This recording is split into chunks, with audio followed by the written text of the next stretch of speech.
आइए बच्चों हम स्टार्ट करते हैं अर्थमेटिक प्रोग्रेशन। बच्चों हो सकता है आपने अर्थमेटिक प्रोग्रेशन जूनियर क्लासेस में भी पढ़ा हो, उसी को कंटिन्यू करते हैं। बिल्कुल बेसिक से हम कराने वाले हैं, मतलब जो आपने सब पढ़ा होगा ये मान के बिल्कुल नहीं पढ़ाएंगे कुछ आपने पढ़ा होगा, बिल्कुल स्टार्टिंग से ही सब कुछ कराने वाले हैं बच्चों। तो क्या होता है अभी arithmetic progression? A sequence is called an arithmetic progression if the difference of any term from its preceding term is constant। मतलब कोई भी टर्म है जो उससे पहले वाला टर्म है उससे उसका जो डिफरेंस होगा वो हमेशा सेम रहना चाहिए। मतलब कि दो लगातार वाली जो टर्म्स है, कंजुगेटिव टर्म्स हैं, उनके बीच का डिफरेंस हमेशा सेम रहे, तो ऐसे सीक्वेंस को हम कहेंगे arithmetic progression. And this constant is called common difference. जैसे बच्चों एक सीक्वेंस हम लिखे 1 3 5 7 9। इस सीक्वेंस में दी बच्चों आप देखें तो देखिए 1 और 3 का डिफरेंस, भाई इससे इसको हम माइनस करेंगे कितना मिलेगा? 2 मिलेगा। 5 से 3 को माइनस करेंगे 2 मिलेगा। 7 से 5 को माइनस करेंगे 2 मिलेगा। 9 से 7 को माइनस करेंगे 2 मिलेगा। तो सबका डिफरेंस कैसा आ रहा है? सेम आ रहा है। दो कंजुगेटिव टर्म्स का डिफरेंस सेम आ रहा है। इसका मतलब ये क्या है? ये एक अर्थमेटिक प्रोग्रेशन है। और वो जो डिफरेंस है जिसको हम लोग कहते हैं कॉमन डिफरेंस, वो कितना आ रहा है भाई? वो आ रहा है 2। कॉमन डिफरेंस कैसे निकलेगा? आप किसी भी अगले वाले टर्म से उससे जस्ट पहले वाले टर्म को माइनस कर दीजिए। मतलब सेकंड वाले टर्म से फर्स्ट को माइनस कर दो, या थर्ड वाले से सेकंड को माइनस कर दो, या फोर्थ वाले से थर्ड को माइनस कर दो, ये सब डिफरेंस सेम ही आएंगे और इसी को हम लोग कहेंगे कॉमन डिफरेंस। सो 1 3 5 7 9 ये एक अर्थमेटिक प्रोग्रेशन है और इसका कॉमन डिफरेंस 2 है बच्चों। तो इससे आप एक बात समझ पाए होंगे भी, तो किसी भी एपी में होगा क्या एक्चुअली में? भाई इन दोनों का डिफरेंस सेम है। इसका मतलब जो नेक्स्ट टर्म आ रहा होगा, कोई भी पहला टर्म उससे अगले वाला जो टर्म होगा वो उसमें कुछ ऐड करके आएगा। मतलब सेकंड टर्म आपको लाना है तो फर्स्ट वाले टर्म में आप कॉमन डिफरेंस ऐड कर देंगे तो सेकंड टर्म आ जाएगा। जैसे 1 था, 1 में कॉमन डिफरेंस 2 ऐड किया तो नेक्स्ट टर्म आ गया। अब जैसे यहां 3 आ गया, अब इसमें फिर कॉमन डिफरेंस आप ऐड कर दो तो उससे नेक्स्ट टर्म बच्चों आ जाएगा। तो इन जनरल यदि हम देखें तो अर्थमेटिक प्रोग्रेशन कैसा दिखेगा भाई? यदि हम उसके फर्स्ट टर्म को ए कहें और कॉमन डिफरेंस को डी कहें तो सेकंड टर्म क्या बनेगा? सेकंड टर्म बनेगा A plus D. Third term क्या बनेगा भैया? A plus 2d। And fourth term A plus 3d। ऐसे बच्चों बनेगा। नेक्स्ट टर्म लाने के लिए उससे पहले वाले टर्म में कॉमन डिफरेंस को ऐड कर देना है बच्चों। तो first term A, second A plus D, third A plus 2d and next A plus 3d। अब बच्चों जिसमें बात करें क्वेश्चंस कैसे होते हैं, तो एक क्वेश्चन तो सबसे सिंपल सा क्या पूछ लेता है, एक ऐसे आपको सीक्वेंस गिवन होगा और आपसे पूछेगा कि बताओ ये अर्थमेटिक प्रोग्रेशन है या नहीं है। तो आप बहुत ही इजीली उसको चेक कर सकते हैं। सेकंड वाले टर्म से फर्स्ट वाले को माइनस करना, थर्ड वाले से सेकंड वाले को माइनस करना। यदि डिफरेंस सेम आ रहे हैं तो हम कहेंगे कि ये अर्थमेटिक प्रोग्रेशन है बच्चों, और डिफरेंस सेम नहीं आ रहे हैं तो वो अर्थमेटिक प्रोग्रेशन नहीं होगा। ऐसे छोटे मोटे क्वेश्चन सभी कर लेंगे। अब इसमें हम जो बात करने वाले हैं वो है बच्चों nth टर्म। nth टर्म का फॉर्मूला भी देखने वाले हैं बच्चों। क्या होगा? nth टर्म को आप an या tn से डिनोट करते हैं, किसी से भी डिनोट कर सकते हैं, an या tn। हम an लिख रहे हैं फिलहाल, tn भी लिख सकते हैं। तो nth टर्म क्या होगा? यहां से आप फील करो जी, देखो फर्स्ट टर्म a है, सेकंड a प्लस d है। ध्यान देना सेकंड टर्म में कितने d हैं? 1d हैं। Third term a plus 2d है। भाई a तो सब में आना ही है, चेंज कौन हो रहा है? d का कोएफिशिएंट चेंज हो रहा है, तो थर्ड टर्म में 2d। फोर्थ टर्म में 3d। फोर्थ टर्म है तो d के मल्टीप्लाई में कितना है? 3 लिखा है, मतलब 4 से 1 कम लिखा है। तो ऐसे जब nth टर्म लिखेंगे तो d के मल्टीप्लाई में कितना आना चाहिए? n-1। सो nth टर्म क्या बन गया? a plus n-1d। सो बच्चों nth टर्म का फॉर्मूला बन गया है a प्लस n-1d। ये फॉर्मूला आपको याद रखनी, बड़ा ही बेसिक सा फॉर्मूला है और इंपॉर्टेंट बहुत है जी। जितनी चीज बेसिक होगी उतनी ही ज्यादा इंपॉर्टेंट होगी। अब बच्चों हम इस फॉर्मूले से क्वेश्चन डिस्कस करेंगे। तो सिंपल सिंपल क्वेश्चन कैसे होते हैं जी, एक तरीके का क्वेश्चन, आपको एक सीक्वेंस गिवन होगा, हमने एपी गिवन होगा और उसका आपको nth टर्म फाइंड करना होगा। या दूसरा क्या हो सकता है, आपको इसका कोई टर्म गिवन होगा, उससे पूछेंगे बताइए कौन से नंबर का टर्म है, ऐसा पूछा जा सकता है। या आपको इस सीक्वेंस के 2 टर्म्स गिवन होंगे और उससे सीक्वेंस आपको फाइंड करना होगा। इस तरीके से रिलेटेड कुछ कुछ क्वेश्चन हो सकते हैं। आइए हम क्वेश्चन शुरू करते हैं। क्वेश्चन सब बिल्कुल बेसिक आसान होते हैं, आसान सा टॉपिक है, लेकिन इसमें वैरायटी ऑफ क्वेश्चन पे आपको ध्यान देना है। किस किस तरीके के क्वेश्चन आपके बन सकते हैं, इस पे जरूर ध्यान देना है भी। देखिएगा बच्चों, फर्स्ट क्वेश्चन जैसे कहा गया, find nth term of AP, find nth term of AP 1 3 5 7 9। सो बच्चों क्या करना है रे, फॉर्मूला याद करो। फॉर्मूला क्या होता है, a plus n minus 1 into D. तो सबसे पहले आप a फाइंड करेंगे। a बच्चों क्या होता है, a is first term. First term जो सबसे पहले लिखा वही ना फर्स्ट टर्म होगा रे। तो फर्स्ट टर्म कितना है, फर्स्ट टर्म 1 है। फिर बच्चों कॉमन डिफरेंस, कॉमन डिफरेंस कैसे आएगा, सेकंड टर्म से फर्स्ट टर्म को माइनस कर दो या थर्ड टर्म से सेकंड टर्म को माइनस कर दो। कितना आ रहा है भैया, ये आ रहा है 2। अब लिखेंगे फॉर्मूला, nth टर्म का फॉर्मूला है a plus n minus 1 into D. और बच्चों a का वैल्यू 1 और n माइनस 1 तो ऐसी है, और d का वैल्यू बच्चों 2 है। इसको आप सिंप्लीफाई कर दीजिए तो ये आ जाएगा 2n माइनस 1। ऐसे देखो ना, यहां से मल्टीप्लाई करोगे 2n माइनस 2 आएगा, प्लस 1 कर दोगे तो ये बन जाएगा 2n माइनस 1। बच्चों क्लियर बात हुई भी। तो इस तरीके से nth टर्म कहीं फाइंड करना हो तो बहुत ही आराम से आप फाइंड कर सकते हैं बच्चों। आइए आगे बढ़ते हैं और देखते हैं क्वेश्चंस। यहां से एक छोटी बात और आप समझ गए होंगे कि भाई जो nth टर्म होता है वो कुछ इस तरीके का ही आएगा हमेशा, मतलब n में एक लीनियर आएगा, l में एक लीनियर आएगा। भाई n के मल्टीप्लाई, जैसे फॉर्मूला ही है ना a plus n minus 1 into D, तो इसमें n की हाईएस्ट पावर कितनी है, 1 है। तो n में एक लीनियर एक्सप्रेशन आपका आने वाला है बच्चों। तो इन जनरल जो होता है, जो एपी हमारा होता है जनरल, उसका nth टर्म क्या होता है, n में एक लीनियर एक्सप्रेशन बच्चों होता है। तो हम यहां से एक छोटी सी बात क्या कह सकते हैं, a sequence having nth term an plus b is an AP। यदि किसी सीक्वेंस का nth टर्म n में एक लीनियर एक्सप्रेशन है, मतलब an प्लस बी फॉर्म का है, तो वो हमेशा एक AP होगा बच्चों। और इसमें ये जो अपना nth term an plus B है, तो इसमें फर्स्ट टर्म क्या होगा जी, इसमें फर्स्ट टर्म मतलब n को आप 1 रख दीजिए, तो फर्स्ट टर्म होएगा a plus B and common difference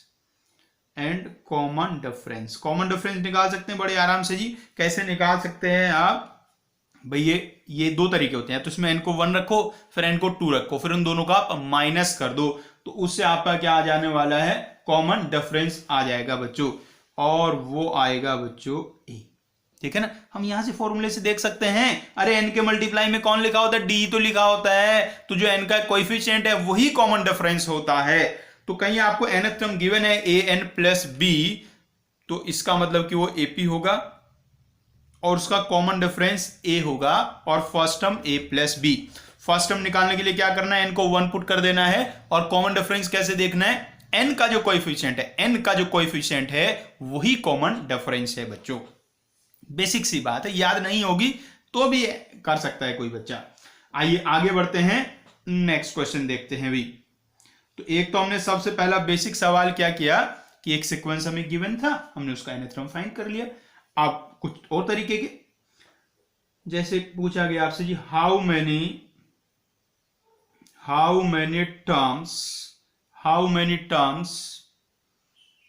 are there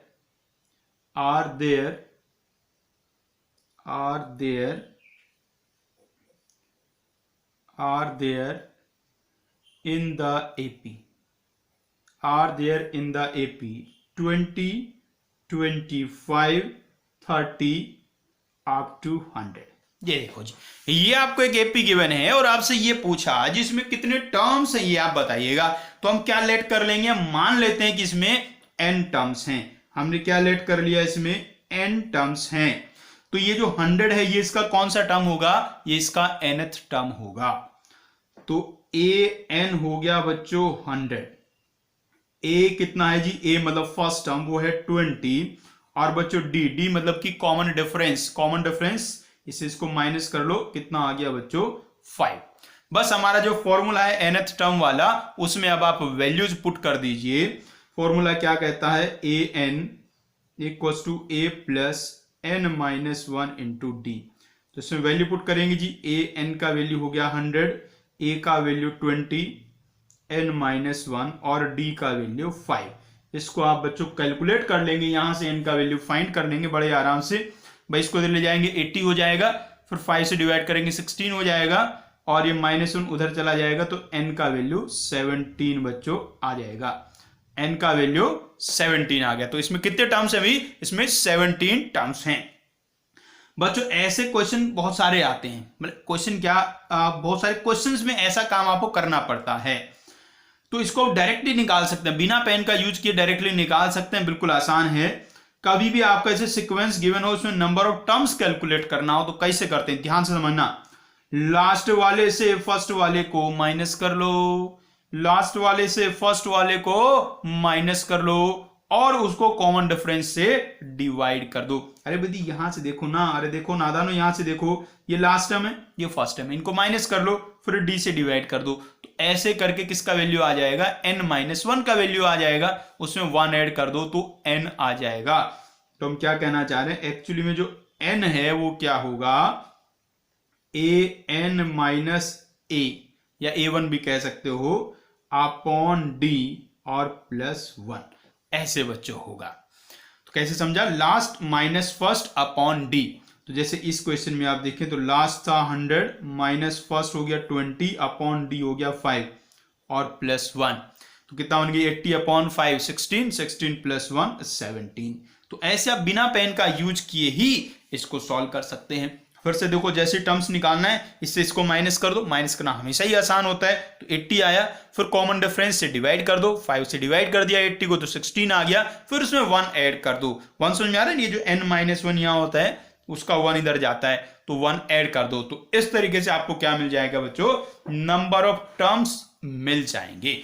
clear बात हुई भी, चलिए आगे करिए। ऐसे को थोड़ा प्रैक्टिस कर लेना, इसको थोड़ा प्रैक्टिस कर लेना क्वेश्चंस में, ठीक है। वैसे जब भी क्वेश्चन में आएगा तो हमें आप दोबारा ऐसी कैलकुलेशन नहीं करने वाले, डायरेक्ट ही लिख देंगे नंबर टर्म्स कितना आने वाला है, ठीक है जी।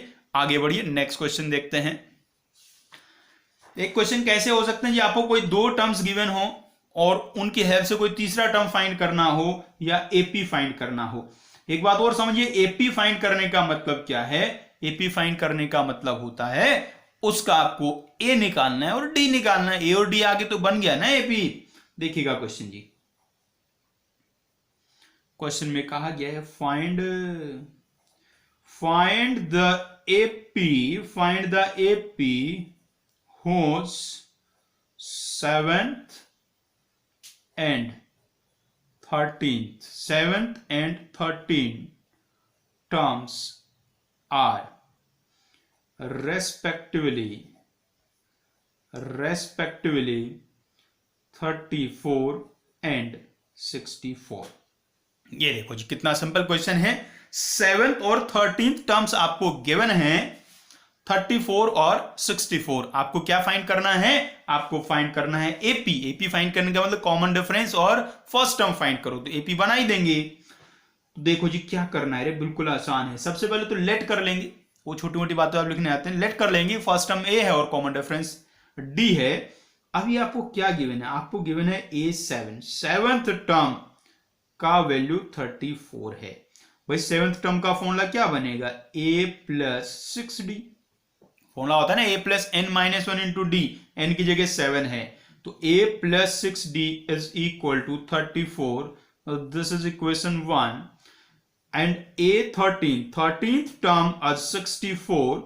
A13 is 64 and A13 will be A plus 12D is equal to 64। और वही बच्चों अब क्या करेंगे, ये दो सिंपल सी लीनियर इक्वेशन बन गई हैं, लीनियर इक्वेशंस को हम सॉल्व कर देंगे और सॉल्व करके यहां से A और D का वैल्यू फाइंड कर लेंगे बच्चों। तो सॉल्व करना बहुत आसान है, माइनस कर लो जी, आप सेकंड इक्वेशन से फर्स्ट इक्वेशन को माइनस कर दो। माइनस करोगे ए से ए कैंसिल हो गया, यहां 12d और वहां 6d, माइनस कर लो कितना बन गया 6d। इधर भैया जी माइनस कर दो, 64 माइनस 34 लग रहा है 30 आ गया। तो भैया रे d का वैल्यू आ गया है 5, d का वैल्यू 5 आ गया है। अब a का वैल्यू कैसे निकालोगे, अरे पहले वाली इक्वेशन से निकालो, फ्रॉम इक्वेशन 1। क्या बताना, आप निकाल ही दोगे। अरे देखो 6d का वैल्यू कितना है 30 है, तो 6d तो 30 हो गया, तो a का वैल्यू कितना आ गया 4, तो a 4 आ गया है और d का वैल्यू 5 आ गया है, तो ap क्या होगा, देयरफॉर रिक्वायर्ड ap कैसा होता है, पहले a लिखेंगे फिर a plus D, a plus 2d ऐसे चलेगा। तो फर्स्ट टर्म है 4, कॉमन डिफरेंस 5 है, बस में आप 5 ऐड कर देंगे तो आ गया 9, 5 ऐड करते जाएंगे बच्चों तो ये बन गया अपना एपी। ऐसे छोटे मोटे सवाल बड़े आराम से आप लोग भी कर सकते हैं, और ये बता दें ऐसे ऐसे सवाल नहीं आते आईआईटी में, ठीक है, ये तो आप भी जानते होंगे। ऐसा तो बेचारा स्कूल वाला भी कभी कभी 10वीं क्लास में ही पूछता है आपसे। तो इस तरीके से आप क्वेश्चन कर सकते हैं, काफी बढ़िया क्वेश्चन होते हैं। आइए और क्वेश्चन करते हैं, इसी तरीके का क्वेश्चन है, बड़ा ही फेमस क्वेश्चन है ये वाला जी। क्वेश्चन में कहा है in an AP the pth term is 1 by q, a pth term is 1 by q and the qth term is 1 by p. Find the pqth term।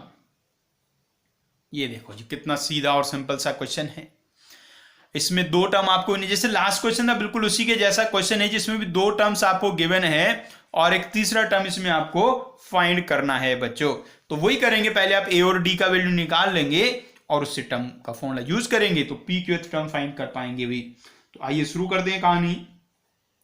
तो वही सबसे पहले आपको क्या गिवन है, A P means pth term, it's 1 by q means a plus p minus 1 into d is equal to 1 by q and qth term, it's 1 by p, so a plus q minus 1 into d is 1 by p, equation 1, equation 2। वही बच्चों elimination आपको करना है, तो इन equations को आप minus कर दीजिए जी। माइनस करेंगे a से a तो कैंसिल हो गया जी, ये -1 ये -1 कैंसिल हो जाएगा, तो यहां बचेगा p minus Q into D as equal to 1 upon Q minus 1 upon p। तो भाई राइट हैंड साइड में आप क्या करिए, राइट हैंड साइड में आप एलसीएम ले लीजिए, सो p minus Q upon P Q, p minus Q upon P Q बच्चों ऐसा बन गया। तो यहां से देखो d का वैल्यू कितना आ गया है, d का वैल्यू आ गया है बच्चों 1 अपॉन पी क्यू, d का वैल्यू बच्चों आ गया 1 अपॉन पी क्यू। अब ये d का वैल्यू आप फर्स्ट या सेकंड किसी भी क्वेश्चन में पुट कर देंगे और वहां से a का वैल्यू फाइंड कर लेंगे बच्चों। तो चलिए फर्स्ट इक्वेशन में पुट कर देते हैं। नाउ फ्रॉम इक्वेशन 1, तो बच्चों d की जगह 1 अपॉन पी क्यू पुट करना है, so it will be a plus p minus 1 upon pq is equal to 1 upon q। Means a plus. बच्चों जो p minus one upon P Q है इसको अलग अलग अपॉन में डिवाइड कर लो आप, तो एक बार p के अपॉन में लिखेंगे तो ये वन अपॉन क्यू बचेगा, और वन के अपॉन में लिखेंगे तो माइनस का वन अपॉन पी क्यू और is equal to one upon Q. अब बच्चों जो वन अपॉन क्यू है ये वन अपॉन क्यू से कैंसिल हो जाएगा, सो यहां से a का वैल्यू आ जाएगा, और a का वैल्यू भी कितना आ रहा है, वन अपॉन पी क्यू आ रहा है बच्चों। तो a का वैल्यू भी वन अपॉन पी क्यू आ गया, और d का वैल्यू भी वन अपॉन पी क्यू ही आया था। अब आपको फाइंड क्या करना है, पी क्यूएथ टर्म फाइंड करना है। So now a p q, p qth term formula तो वही बनेगा अभी, a plus p Q minus one into d. Here a is one upon P Q minus one, और d का value भी क्या है जी, वन अपॉन पी क्यू। भाई इसको सिंप्लीफाई कर लो, ये तो वन आ रहा है भैया, वन लग रहा है, देखो ये वन अपॉन पी क्यू है, अलग अलग डिवाइड करोगे तो one minus one upon P Q बनेगा, तो फाइनली बचा कितना, वन। तो पी क्यूएथ टर्म का वैल्यू आ गया बच्चों वन। तो ऐसे छोटे मोटे क्वेश्चन हम बहुत आराम से भैया सीख गए निकालने, जिसमें आपको कोई एपी गिवन है उसका कोई टर्म निकालना है, या कोई टर्म गिवन है उसका नंबर आपको निकालना है, या दो टर्म्स गिवन है और उनसे आपको दो टर्म से आपको एक तीसरा टर्म निकालना है, या आपको एपी फाइंड करना है भाई। आओ बच्चों नेक्स्ट क्वेश्चन देखते हैं भाई। नेक्स्ट क्वेश्चन में कहा है,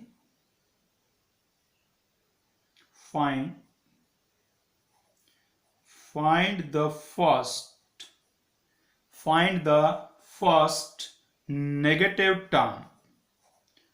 Find the first negative term of the AP. Find first negative term of the AP. AP देखिएगा क्या है अभी, 2000, 1995, 1990, 1985, ये बच्चों अपना एपी है। बच्चों ये एपी डिक्रीजिंग वाला है, धीरे धीरे इसके जो टर्म्स हैं उनके वैल्यूज कम हो रहे हैं, ऐसे वाले एपी को हम डिक्रीजिंग एपी कहते हैं। इसका जो डी होगा कॉमन डिफरेंस वो नेगेटिव आने वाला है बच्चों। तो बच्चों इसका फर्स्ट टर्म कितना है, फर्स्ट टर्म है 2000, और डी मीन्स कॉमन डिफरेंस आप फाइंड करेंगे तो वो -5 आएगा। याद रखना कॉमन डिफरेंस कैसे निकलना है, सेकंड वाले टर्म से फर्स्ट वाले को माइनस करना है। तो डी का वैल्यू आ रहा है बच्चों -5। अब आपको क्या कहा है कि आप फर्स्ट नेगेटिव टर्म फाइंड करो, मतलब कि हम जो an है, an वो कैसा है हमारा, लेस देन 0 है, an लेस देन 0 होना चाहिए। तो यहां हमें n का सबसे छोटा वैल्यू फाइंड करना है। देखिए समझिए कहानी क्या है, ये एपी के जो टर्म्स हैं धीरे धीरे कम होते जा रहे हैं, तो कुछ देर बाद ये नेगेटिव होने शुरू हो जाएंगे। तो n की जो सबसे छोटी वैल्यू होगी, सबसे पहले वाली वैल्यू जिस पे नेगेटिव होगा वो हमें फाइंड करना है, और जहां नेगेटिव हो गया उसके आगे तो सब वैल्यू पे नेगेटिव होता ही जाएगा। सो an लेस देन 0 से हमें n का सबसे छोटा वैल्यू फाइंड करना है बच्चों। तो an का फॉर्मूला लिख दीजिए, a plus n minus 1 into D less than 0। सो भैया a है 2000 प्लस n माइनस 1 और d का वैल्यू -5, इट्स लेस देन 0। इसे चाहे तो आप 5 से डिवाइड कर लो, या तो पहले सिंप्लीफाई कर लो बाद में डिवाइड कर लेना। It's 2000 minus 5n plus 5 less than 0। अब आप क्या करिए, इसको तो इसमें ऐड कर दीजिए, तो ये बन गया 2005, और ये जो 5n है उसको उस साइड ले जाइए, लेस देन 5n। अब बच्चों इसको 5 से आप डिवाइड कर दो, तो ये क्या बन गया है, 5 से डिवाइड करोगे तो यहां कितना बन गया रे, 401 लेस देन n। ऐसा बच्चों आगे है 401 लेस देन n, या इसको आप ऐसे भी लिख सकते हो, n is greater than 401।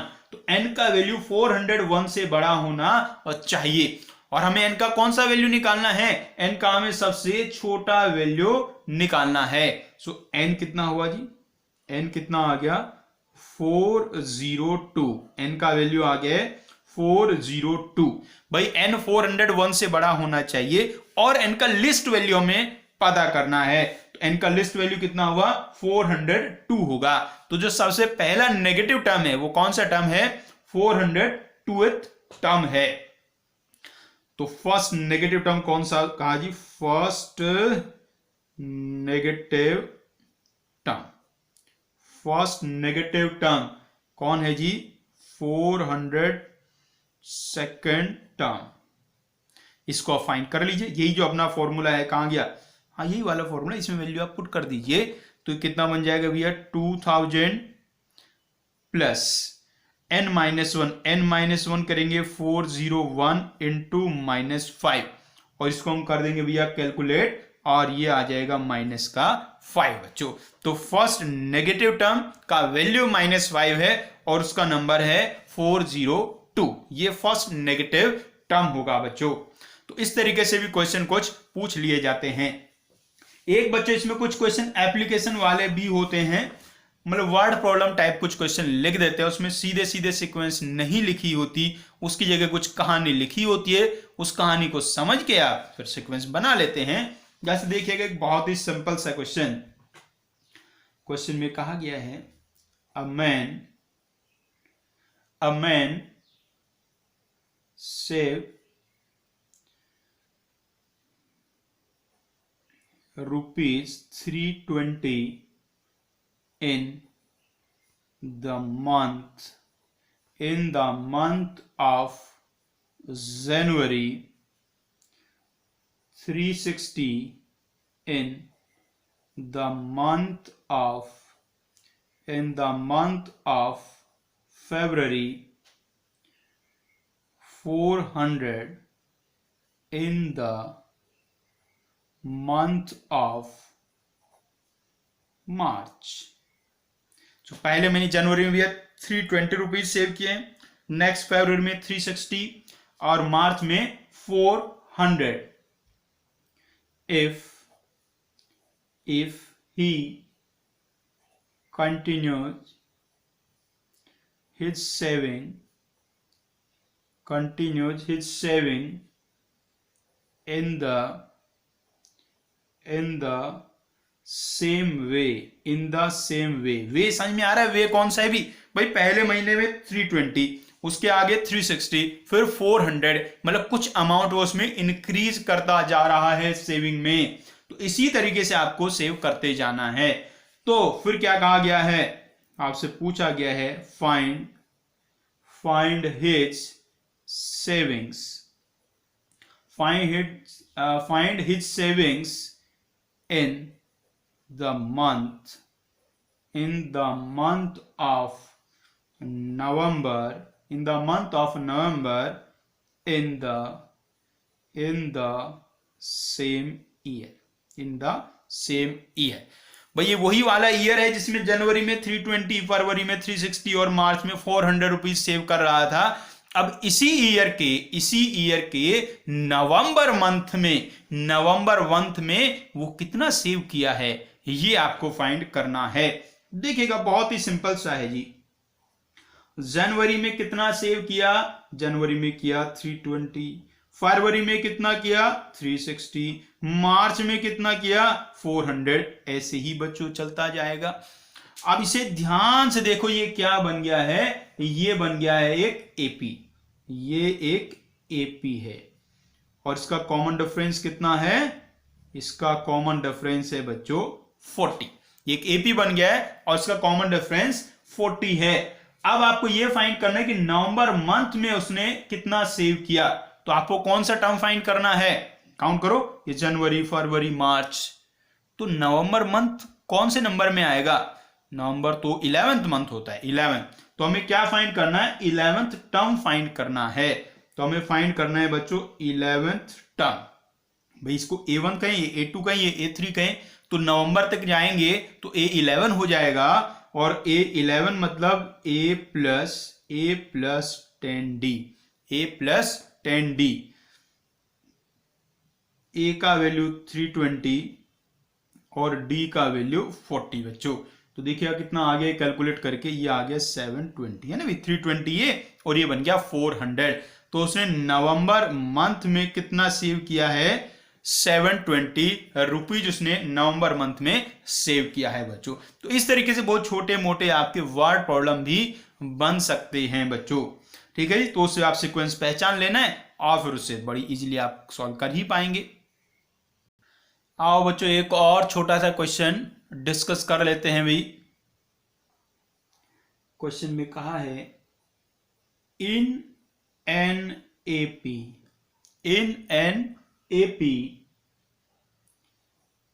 pth qth and rth terms are respectively A, B and C. Prove that P into B minus C plus Q into C minus A plus R into A minus B is equal to 0 बच्चों। बिल्कुल simple सा question है जी, सब आपके level के ही question चल रहे हैं, आप बड़े आराम से सॉल्व कर सकते हैं इनको। ये बेसिकली सब प्योर स्कूल लेवल टाइप के क्वेश्चन है, वो भी 10th स्टैंडर्ड लेवल के समझो आप। यदि 10th में ये था तो, नहीं था तो भैया फिर तो जब भी शुरू होगा उसी स्टैंडर्ड के हो गए। तो सिंपली इसमें क्या गिवन है जी, pth टर्म, qth टर्म और rth टर्म का value a b c given है। तो इसमें सबसे पहले तो हम फर्स्ट टर्म और कॉमन डिफरेंस लेट कर लेते हैं। Let x be the first term, and y be the common difference। भाई फर्स्ट टर्म को नॉर्मली a लिखते थे, लेकिन यहां इसमें ए क्वेश्चन में ऑलरेडी गिवन है, तो फर्स्ट टर्म को हमने x लेट कर लिया और फर्स्ट टर्म को x लेट किया तो उससे मिलता जुलता y होता है, इसलिए कॉमन डिफरेंस को y लेट किया।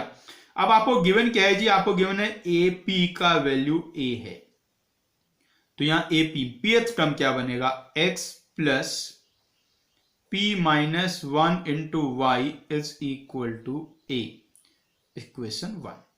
And similarly qth term is b, so ये बनेगा भैया x plus q minus 1y is equal to b। और बच्चों rth टर्म का वैल्यू c है, so it's x plus r minus 1y is equal to c। ये बच्चों तीनों इक्वेशन बनके तैयार हो गए हैं। अब आप देखिए जो आपको प्रूव करना है उसमें क्या लिखा है जी, उसमें लिखा है b माइनस सी, सी माइनस ए माइनस बी। तो भाई b माइनस सी निकालेंगे तो सेकंड इक्वेशन से थर्ड इक्वेशन को माइनस कर दो, सेकंड से थर्ड को माइनस कर दो, b माइनस सी आ जाएगा भाई। तो b माइनस सी कितना हुआ, यहां देखो x से x कैंसिल हो जाएगा, ये माइनस वन कैंसिल हो जाएगा, तो बचा क्या, ये बचा q minus R into Y, q minus R into Y, ऐसा बच्चों बन गया है। अब यदि आप देखें आपको निकाला था p इंटू बी माइनस सी, तो इसको p से मल्टीप्लाई कर दो भाई, p इंटू बी माइनस सी, तो p से इसको मल्टीप्लाई करो, देखो क्या बन गया, ये बन गया P Q minus P R into Y. अब आगे बढ़िए, यहां देखो चाहिए आपको c माइनस है, तो c माइनस ए लाने के लिए थर्ड इक्वेशन से फर्स्ट इक्वेशन को माइनस कर दो, c माइनस ए, तो भाई x से x कट जाएगा, वो 1 से 1 कटना ही है, तो ये बन गया r minus P into y.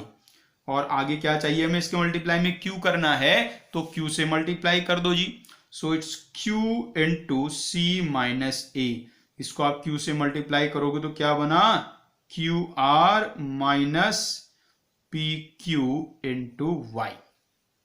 इसके बाद क्या चाहिए जी, इसके बाद चाहिए आपको a minus B, so a minus B लाने के लिए आप फर्स्ट इक्वेशन से सेकंड इक्वेशन को माइनस कर दीजिए, तो भाई a माइनस बी, x से x कैंसिल हो गया, तो ये बचेगा यहाँ p minus Q into Y.